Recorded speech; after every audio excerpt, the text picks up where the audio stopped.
आज राजस्थान चिकित्सा और शिक्षा के क्षेत्र में पूरे देश में मॉडल है। आंध्र प्रदेश से जरा सा ही पीछे हम दूसरे पायदान पर आ चुके हैं अर्थव्यवस्था के मामले में। हमारे कोविड प्रबंधन को पूरी दुनिया ने सराहा है। पुरानी पेंशन स्कीम लागू करने की बात हो या जनता को शिक्षा, स्वास्थ्य और रोजगार का अधिकार देने की, जब कई क्षेत्रों में हमने पहल की है, तो क्या हम देश का नंबर 1 राज्य नहीं बन सकते? अरे यही तो है मुख्यमंत्री अशोक गहलोत का राजस्थान मिशन 2030। वे इसे कुछ इस तरह देखते हैं। 2030 का जो हमने विजन रखा राजस्थान के लिए, वो विजन जो है उसमें हम इन्वॉल्वमेंट करना चाहते हैं नौजवानों का भी, राजस्थान के प्रदेशवासियों का भी, इंटेलेक्चुअल का भी, हर क्षेत्र के लोग, डॉक्टर हो, इंजीनियर हो, साइंटिस्ट हो, जो भी है। हमारा प्रदेश 2030 के अंदर क्या किस स्थिति में पहुंचे, ये विजन होना चाहिए हमारा भी। आज हम कहने स्थिति में सारी प्रीमियम संस्थाएं राजस्थान में आ चुकी है। IIT, IIM, IIT, law university, NIFT, कृषि यूनिवर्सिटियाँ, सब कुछ हो गया शिक्षा के क्षेत्र में। यहाँ पर हेल्थ में नंबर 1 बन गए देश में। 25 लाख का बीमा हिंदुस्तान में, दुनिया में कहीं नहीं है। फ्री इलाज हो रहा 25 लाख का लोग। हम चाहेंगे राजस्थान कम से कम 2030 तक अगर नंबर 1 नहीं बने तो नंबर 1 के जो राज्य हैं 4-5, उनकी श्रेणी में हम भी पहुंच जाए, ये मेरा भावना है। जहां भौगोलिक परिस्थितियां विषम हो, शहरों में घनी आबादी तो छितराई बस्तियों वाली गांव ढाणियां, ऐसे में 8 करोड़ जनता को जोड़कर आगे बढ़ना मुश्किल भले ही हो, लेकिन गहलोत सरकार का जनता से जुड़ाव ऐसा है कि कड़ी से कड़ी जुड़ने में देर नहीं लगती। सरकार मिशन 2030 की दिशा में आगे तो बढ़ेगी, लेकिन उसमें प्रमुख होगी आवाम की राय। 8 करोड़ में से कम 1 करोड़ लोगों की राय जुटाई जाएगी, यानी करीब 12% लोग हर क्षेत्र में सरकार को अपने सुझाव देंगे। जाहिर है, इनमें यदि युवाओं का जोश होगा तो वरिष्ठ लोगों का अनुभव भी। मुख्यमंत्री कहते हैं कि तभी एक कंप्लीट विजन डॉक्यूमेंट तैयार होगा जो आधार बनेगा इस मिशन का। और ये भावना भी है कि हम कैसे कंट्रीब्यूट करें हमारी फ्यूचर आने वाली जनरेशन के लिए, जो हमारा कर्तव्य भी है।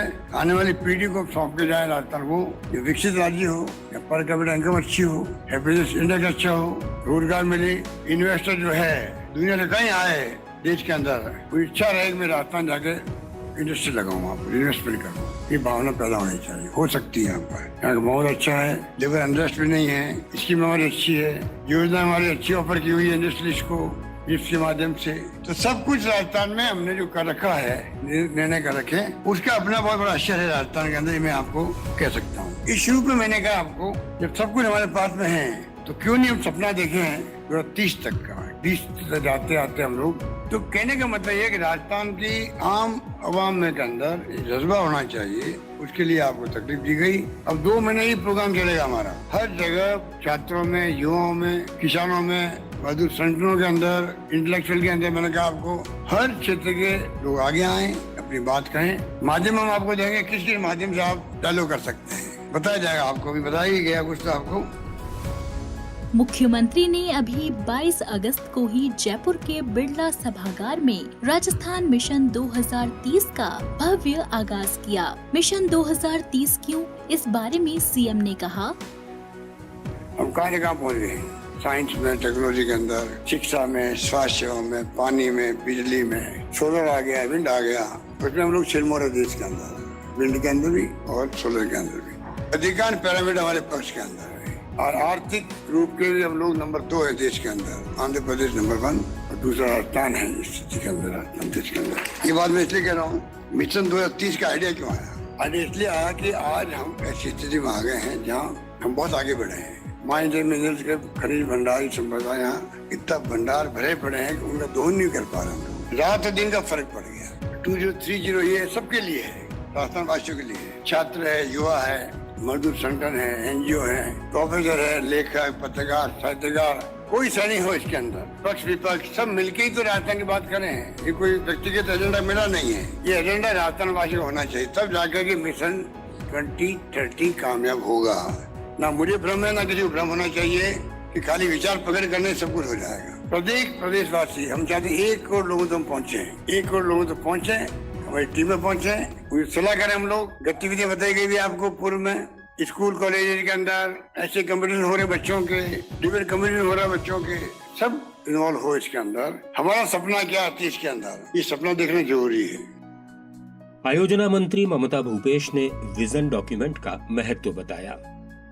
ये विजन जो डॉक्यूमेंट बन रहा है, ये दस्तावेज हमारे लिए, मैं समझती हूँ हमारे आने वाले भविष्य में स्वर्ण अक्षरों से इस दस्तावेज को लिखा जाएगा, जिसमें आने वाले 10 वर्षों में राजस्थान किस रूप में हो, 2030 में हम किस तरह से राजस्थान को प्रगतिशील राज्य देख पाए। राजस्थान न सिर्फ भारत में, मैं समझती हूँ संपूर्ण दुनिया के अंदर अपनी पहचान किस तरह से कायम रख पाए। मुख्यमंत्री जी की अभिलाषा है हर व्यक्ति की उसके अंदर राय होनी चाहिए, हर व्यक्ति की सूझबूझ होनी चाहिए, हर व्यक्ति का सपना होना चाहिए कि राजस्थान 2030 में किस प्रकार से बन पाए।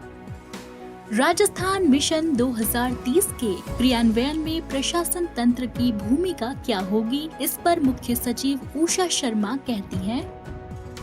माननीय मुख्यमंत्री महोदय चाहते हैं कि राजस्थान वर्ष 2030 में देश का नंबर 1 राज्य बने।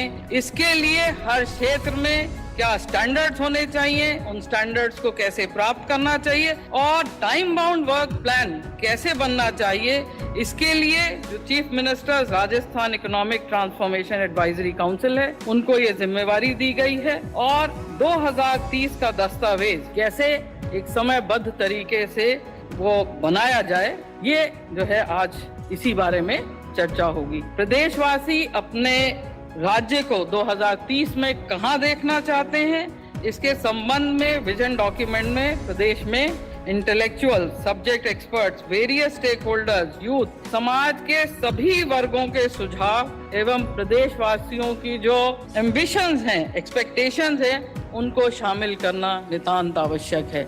और इसके लिए ये जो यात्रा है 2030 के डॉक्यूमेंट बनाने की, एक इनक्रेडिबल यात्रा होगी, यूनिक यात्रा होगी और हमारी कोशिश यही रहेगी और हम इसको सुनिश्चित करेंगे कि ज्यादा से ज्यादा संख्या में लोग इस यात्रा से कैसे जुड़ें।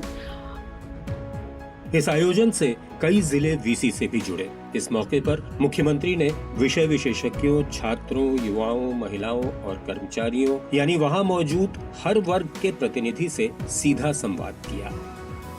First of all, I would like to thank you for making Rajasthan model state in health sectors and social securities.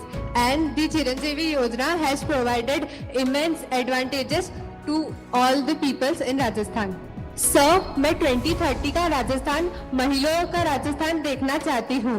मैं चाहती हूँ कि उस समय तक हर महिला अपने हुनर को बाहर ला पाए और उसको सारे राइट्स अच्छे से मिले।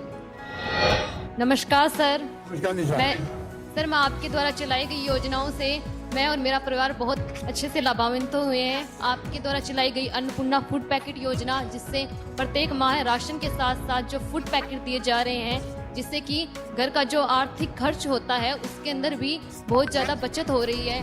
आपके द्वारा चलाई गई महंगाई राहत कैंप, जिससे कि 100 यूनिट बिजली माफ़ की गई है। उसके तहत जो बिजली का बिल था, जो कि हमारे घर का कभी 5 से 6 हज़ार आता था, वो आज की डेट में समथिंग 500 तक ही या 1000 से ऊपर नहीं जाता है। तो हमें बतौर नागरिक इतना ही तो करना है कि विकास की रफ्तार 10 गुना बढ़ानी है। और जब हम 5 साल में 4 गुना विकास कर सकते हैं, तो 7 सालों में 10 गुना करने में क्या दिक्कत? हाँ, हम सब मिलकर कदम बढ़ाएं तो ये बहुत ही सरल और आसान काम होगा। तो आइए आज और अभी से जुट जाएं देश का नंबर 1 राज्य राजस्थान बनाने में। जय हिंद।